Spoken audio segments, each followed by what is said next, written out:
Assalamualaikum warahmatullahi wabarakatuh. Salam sejahtera bagi kita sekalian. Om Swastiastu, Namo Buddhaya, salam kebajikan, rahayu. Saya Priska Diana Sampe, Sarjana Psikologi, Magister Sains Psikologi. Saya adalah dosen tetap pada program studi bimbingan dan konseling Fakultas Keguruan dan Ilmu Pendidikan Universitas Patimura dengan NIDN 0021079203. Pada kesempatan ini, izinkanlah saya untuk memaparkan pernyataan diri dosen dalam unjuk kerja Tridharma Perguruan Tinggi atau PDB UKTPT pada bidang pengajaran. Adapun tujuan dari pemaparan ini adalah sebagai salah satu syarat untuk mengikuti sertifikasi dosen di tahun 2020. Pada kesempatan ini, saya akan menyabarkan salah satu mata kuliah yang saya ampuh, yaitu mata kuliah Psikologi Sosial. Pemaparan saya mencakup prinsip DIA, Delivery, Interaction, and Assessment. Mata kuliah ini dilakukan pada semester genap 2023-2024 dengan kode mata kuliah BKU 224116. Perlu diketahui, mata kuliah ini adalah mata kuliah dasar dan bersifat wajib diambil oleh mahasiswa program studi bimbingan dan konseling. Bobot daripada mata kuliah ini ialah 20 SKS dan tidak merupakan mata kuliah prasyarat. Deskripsi daripada mata kuliah ini ialah mampu mengembangkan kemampuan berpikir logis dan kritis mahasiswa untuk memecahkan, mendesain, dan mengevaluasi masalah-masalah sosial dalam kajian psikologi sosial. Adapun capaian pembelajaran mata kuliah ini ialah yang pertama, mahasiswa mampu menjelaskan konsep psikologi sosial, metode, dan pengukurannya. Yang kedua, mahasiswa mampu menganalisis permasalahan-permasalahan sosial. Dan yang ketiga, mahasiswa mampu mendesain dan mengevaluasi pemecahan-pemecahan masalah sosial berdasarkan kajian psikologi sosial. Ada 7 materi pembelajaran dalam mata kuliah psikologi sosial. Yang pertama, konsep dasar psikologi sosial. Yang kedua, teori-teori dalam psikologi sosial. Yang ketiga, metode dalam psikologi sosial. Yang keempat, pengukuran dalam psikologi sosial. Yang kelima, masalah-masalah sosial. Yang keenam, pemecahan masalah sosial dalam kerangka psikologi sosial. Dan yang ketujuh, evaluasi pemecahan masalah sosial dalam kerangka psikologi sosial. Model dan metode dalam pembelajaran yang saya lakukan ialah ceramah, metode expository, case method, dan diskusi. Kemudian ada juga flip learning, metode penugasan, presentasi, dan kelompok diskusi, serta PJBL, Project Based Learning. Pengumpulan tugas yang dilakukan oleh mahasiswa dilakukan melalui Google Classroom dan soft file yang dikirimkan ke email dosen ataupun WhatsApp group. Kuis untuk penilaian digunakan menggunakan Kahoot. Kemudian penggunaan strategi dan metode pembelajaran yang saya gunakan untuk menciptakan dan meningkatkan kompetensi serta produktivitas mahasiswa di bidang bimbingan dan konseling. Ada 4 komponen penilaian pada mata kuliah psikologi sosial. Komponen yang pertama, bobot partisipasi perkuliahan sebesar 15%. Yang kedua, bobot tugas sebesar 35%. Bobot ujian tengah semester 20%. Dan bobot ujian akhir semester 30%. Berikut ini saya akan menampilkan video pembelajaran saya di kelas. Selamat menyaksikan. Baik, Ibu. Assalamualaikum warahmatullahi wabarakatuh. Salam sejahtera untuk kita sekalian.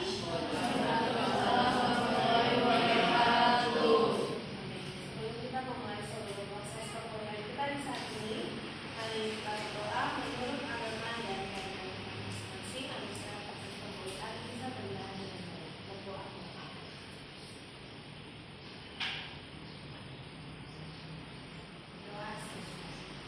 Oke.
juga adanya perpecahan kelompok, munculnya perilaku-perilaku menyimpang, itu juga sangat mempengaruhi kondisi atau masalah-masalah sosial yang terjadi serta meningkatnya pengangguran. Jadi kalau masalah-masalah sosial tidak terpecahkan, ini dapat. Nah, karena kita ada pada ranah pendidikan, jadi kita akan melihat masalah-masalah sosial di dalam dunia pendidikan. Nah, hari ini saya akan mengajarkan kepada kalian bagaimana cara pengukuran masalah sosial dalam bidang bimbingan konseling sosial dengan menggunakan aplikasi yang disebut dengan aplikasi sosiometri. Jadi sosiometri ini pada mulanya dipopulerkan oleh Jacob Levi Moreno, yang ganteng ya, sejak tahun 30-an. Dia adalah seorang psikiatris dari Austria yang berimigrasi ke Amerika setelah Perang Dunia Kedua. Siapa sudah lanjut? Gimana ya? J.L. Moreno telah menggunakan metode sosiometri sebagai alat analisis interpersonal relation. Itu kan kalian sudah pelajari ya, kajiannya ya. Kita akan bersama dalam suatu kelompok masyarakat atau kelompok sosial. Jadi pada awalnya dia menerbitkan suatu buku yang berjudul Who Shall Survive. Jadi itu di tahun 1934. Kemudian dia merevisi kembali dan menerbitkan kembali di tahun 1953 dengan judul Who Shall Survive, Foundation of Sociometry. Jadi memang Moreno ini juga terkenal sebagai ahli psikodrama, kemudian pendiri sosiodrama, dan juga ini adalah berkaitan dengan sosiometri.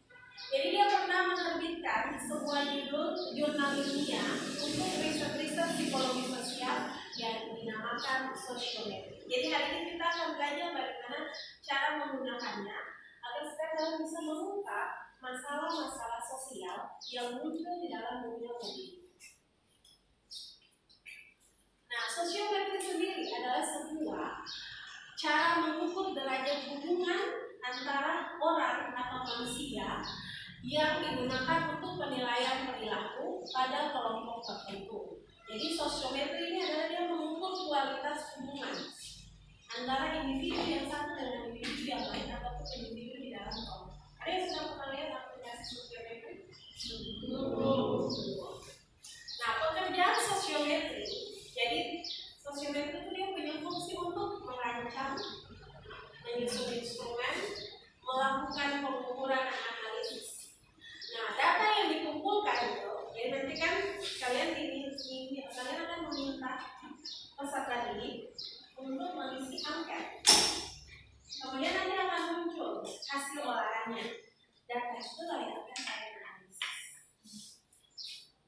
Data yang dikumpulkan akan diolah, dianalisis, dan hasilnya digunakan sebagai dasar pengambilan keputusan. Jadi untuk bisa merencanakan pemecahan masalah sesuai dengan sub CPNK kita perlu dulu menentukan masalah. Ketika kita sudah bisa menentukan, ketika kita sudah tahu masalahnya apa, maka kita akan merencanakan pengambilan keputusan atau pemecahan masalah yang tepat. Paham sampai di sini? Ada pertanyaan sebelum kita lanjut? Dengan kriteria, bisa kriteria subjektif berdasarkan feeling, intuisi atau kesukaan seseorang, tapi juga bisa berdasarkan dengan kesadaran. Misalkan mengetahui bahwa seseorang itu memiliki keterampilan atau tidak memiliki keterampilan yang dibutuhkan di dalam grup. Jadi misalnya ada beberapa kriteria atau hal yang perlu diperhatikan.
itu peserta didik mengisi sosiometri, mengisi anketnya, maka ada muncul sosiomatriks.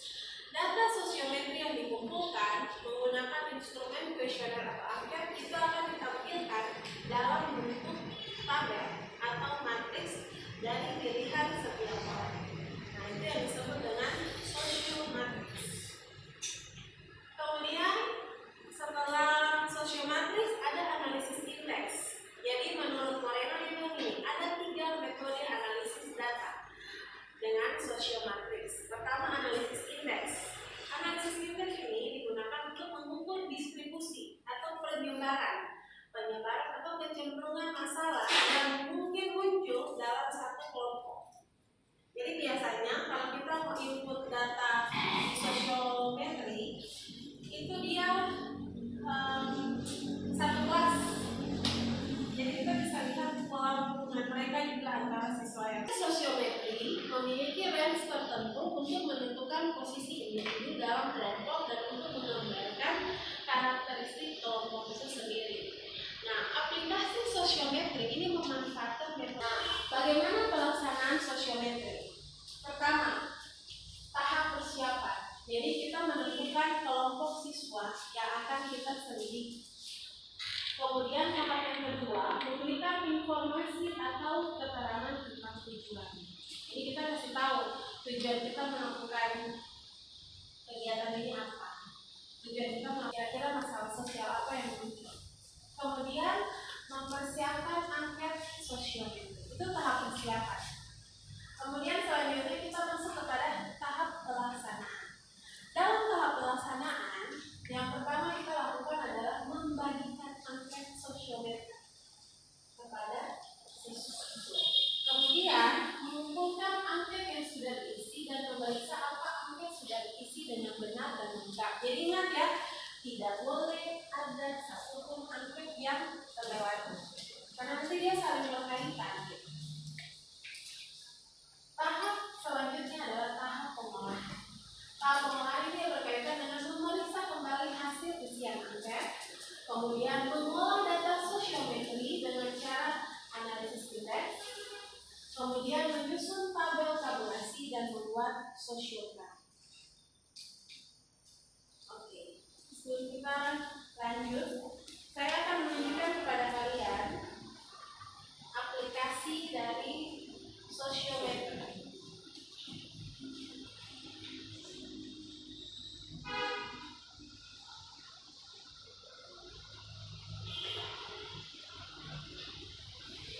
Terlihat ya. Nah, ini adalah petunjuk operasional dari aplikasi ini. Jadi biasanya kalau kita pertama kali membuka aplikasi ini, maka akan ditunjukkan cara penginstalan. Jadi ini kan harus diinstal. Kemudian ini angketnya.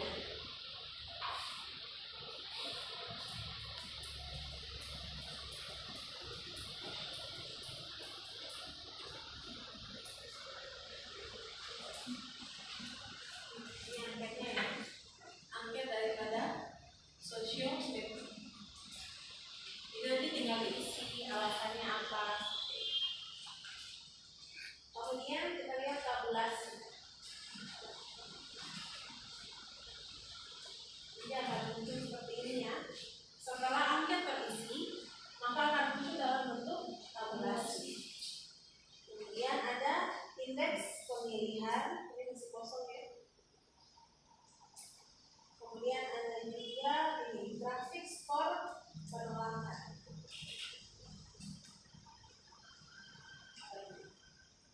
Arah hubungan itu bisa terlihat.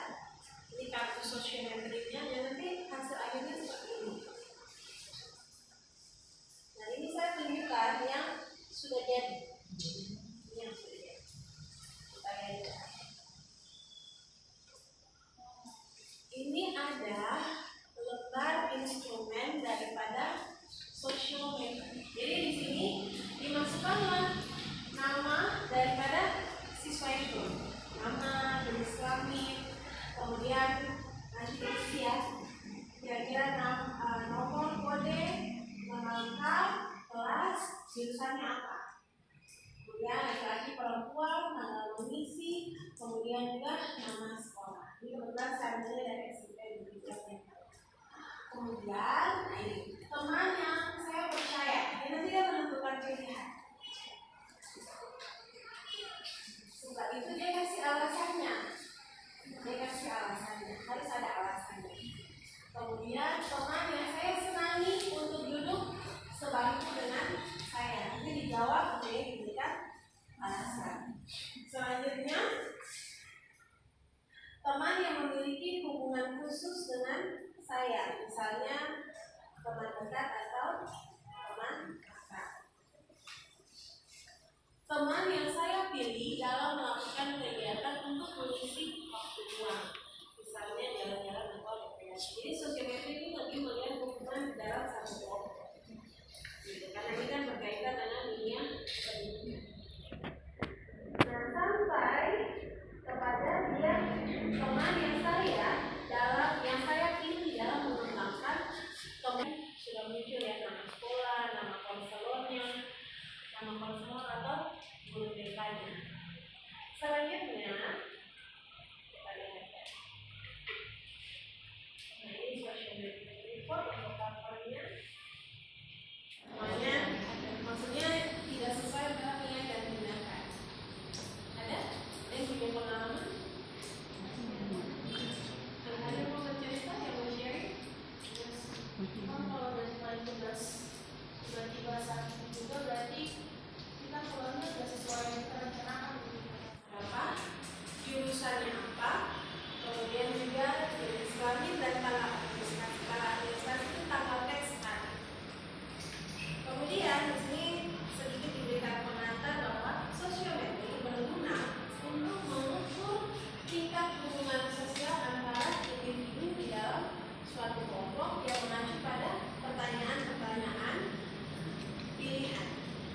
Kemudian pertanyaan-pertanyaan yang diajukan terkait dengan pengalaman individu di dalam menjalin hubungan. Nah, kemudian nanti nampak nih. Jadi kan nanti ada pilihannya. Misalnya dia pilih 25, 38, nah ini akan nampak di dalam lembar analisis sosiometri. Sebelum kita lanjut, ada pertanyaan?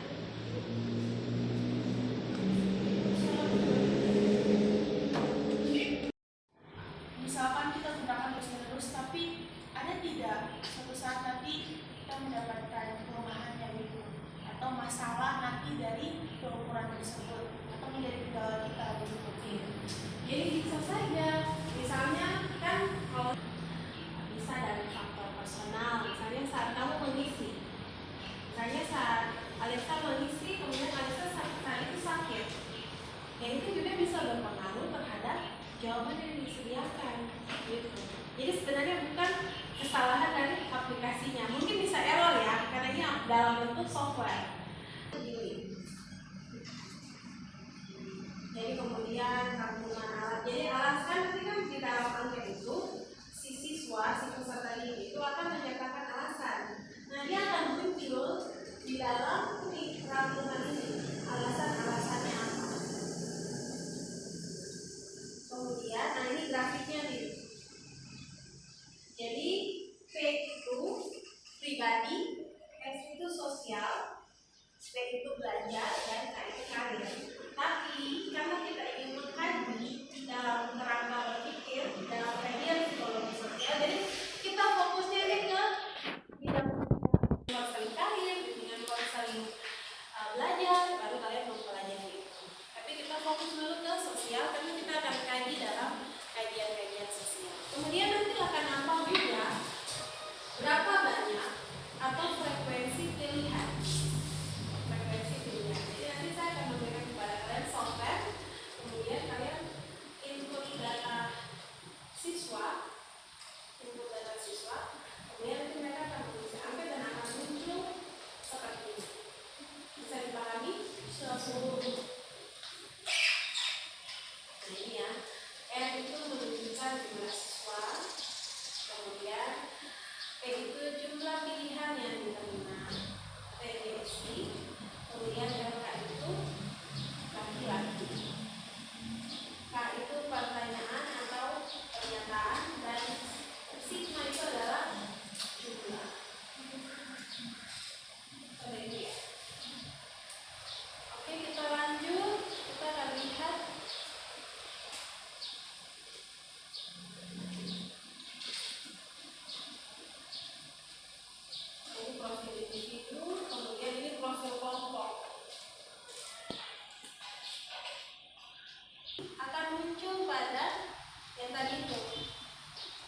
profil kelompok. Jadi di dalam kelas itu ada berapa banyak orang sih yang dia pilih sebagai teman. Kita bisa lihat bagaimana pola hubungan di dalam satu kelompok. Kemudian ini kan jumlah pilihan yang diterima. Dari sosial ini masalah-masalah apa yang muncul itu nanti akan nampak. Ini. Jumlah pilihan yang kurang dari 12 mengindikasikan siswa memilih teman yang sama untuk beberapa pertanyaan atau pernyataan. Selanjutnya, kita akan melihat ini sosiogramnya. Seperti apa yang menyenangkan dari orang ini? Kayaknya dipilih, dipercaya. Nah, nanti akan muncul seperti ini. Jadi yang populer atau menjadi bintang itu ada 4 orang. Nanti itu yang paling sering dipilih oleh temannya. Paling sering dipilih oleh temannya. Jadi nomor urut 9, 10, 12, dan 27. Jadi total ada 4 orang. Itu yang paling sering dipilih. Kemudian yang terisolasi atau tidak begitu disukai itu ada 13 orang. Dan yang mengalami penolakan itu ada 15 orang. Ya, jadi itu kan masalah ya. Kenapa mereka ditolak? Nah itu nanti melalui wawancara bisa diperkuat. Bisa wawancara ke siswanya, tapi juga kalian bisa wawancara ke guru bimbingan konseling atau guru kelasnya, wali kelas ya. Oke, kita lihat selanjutnya masih ada. Lihat. Ada catatannya ya. Nah ini grafiknya.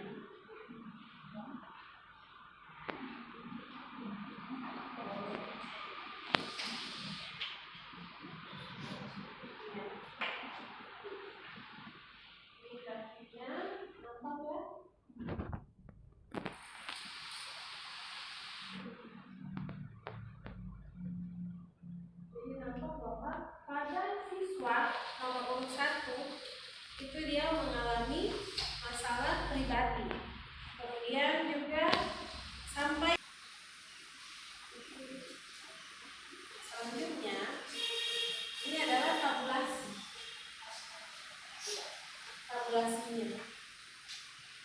Jadi kita bisa lihat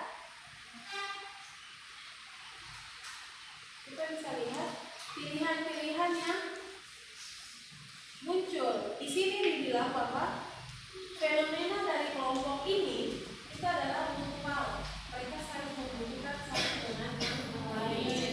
Jadi nanti secara tidak langsung ketika kalian memasukkan data akan muncul tabel seperti ini. Jadi kalau misalnya ada masalah, nah bisa terlihat fenomena apa yang muncul dari kondisi di tempat yang kalian teliti. Karena ini bisa dilihat dari rangkai keempat bahwa ada saling keterhubungan, keterikatan antara peserta didik yang satu dengan peserta didik yang lain. Selanjutnya itu adalah informasi. Nah ini dilihat bahwa total maksimum yang diperoleh pada bidang sosial itu adalah jadi nilainya rata-rata ya, yang selalu berbeda jauh seperti yang ada pada bidang belajar, ya kan? Jadi kisarannya antara 12,90 sampai pada kisaran 16,13. Dimana dia bilang ini berdasarkan hasil yang tadi dimasukkan bahwa mereka memiliki rasa tanggung jawab, bisa diajak gotong royong. Jadi sesuai ya sama yang tabel sebelumnya bahwa ada hubungan mutual, hubungan saling membutuhkan antara peserta didik yang satu dengan yang lain. Kemudian mereka juga bisa diajak bergotong royong, lumayan rajin, dapat diajak bekerja sama, terbuka, asik dan baik. Jadi mereka juga mudah diajak pergi ekstrakurikulernya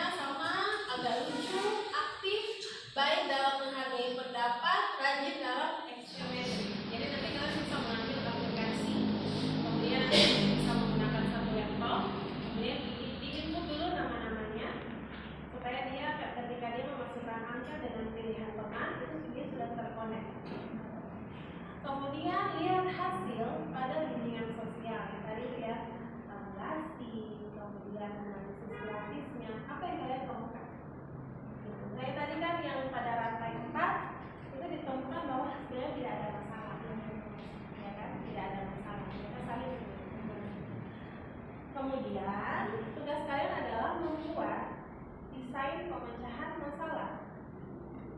Desain pemecahan masalah terhadap masalah tersebut dan dianalisis menggunakan konsep psikologi sosial. Misalnya, rantai dengan yang lain. Misalnya seperti itu ya. Nah, kira-kira kalau kita membaca, kita menganalisis dengan menggunakan teori-teori dalam psikologi sosial, apa yang ditemukan? Bagaimana desain pemecahan masalahnya atau model pemecahan masalah dalam kajian psikologi sosial.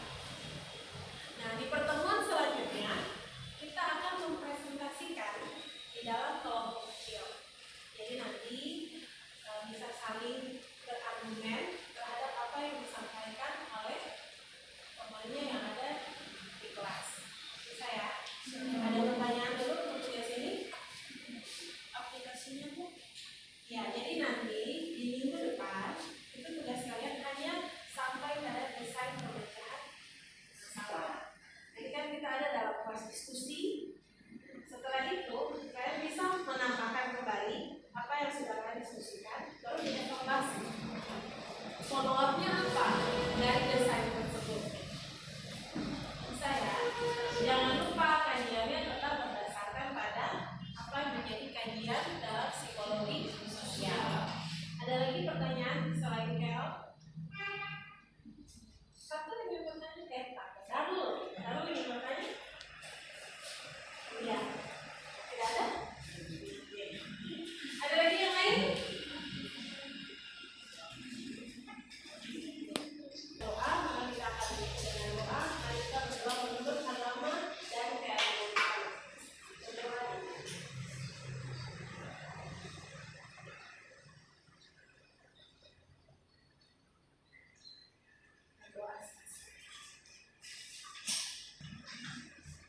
Selamat siang, Ibu.